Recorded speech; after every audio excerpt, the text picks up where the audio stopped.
नमस्कार, welcome back to our YouTube channel. आज मी अश्लेषासाठी कढीपत्त्याची चटणी बनवत आहे। त्यासाठी मी 1 वाटी कढीपत्ता घेतलेला आहे आणि तो धुवून ठेवलेला आहे। चटणी बनवण्यासाठी जे लागणारे साहित्य आहे ते मी दाखवते आहे।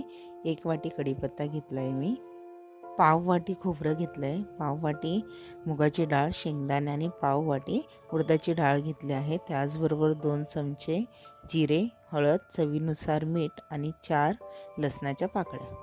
हे सगळं साहित्य मी भाजून घेणार आहे। त्यासाठी मी नारळाचं तेल घेतलं आहे।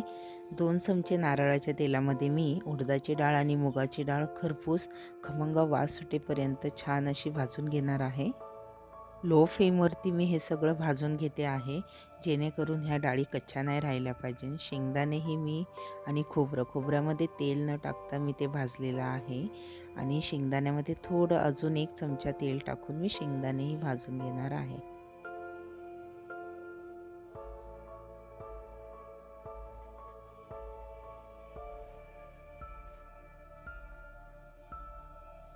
कढीपत्ताही मी पूर्ण सुकेपर्यंत भाजून घेतला आहे।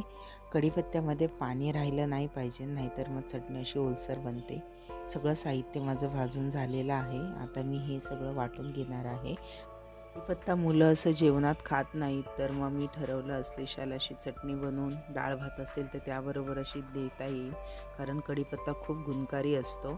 ही चटणी मी अश्लेषासाठी बनवली आहे, म्हणून मी खूप कमी मसाला टाकते त्याच्यामध्ये, कमी तिखटच देते मी तिला खायला। लास्ट मंथ माझ्या आईने माझ्यासाठी बनवून दिली होती ही चटणी, तीच रेसिपी आहे। ही माझ्या आईची रेसिपी आहे। तिला खूप आवडलेली आहे अश्लेषाला, तर आता संपली होती म्हणून मी परत बनवून ठेवली। तुम्हीही बनवा, खूप छान लागते।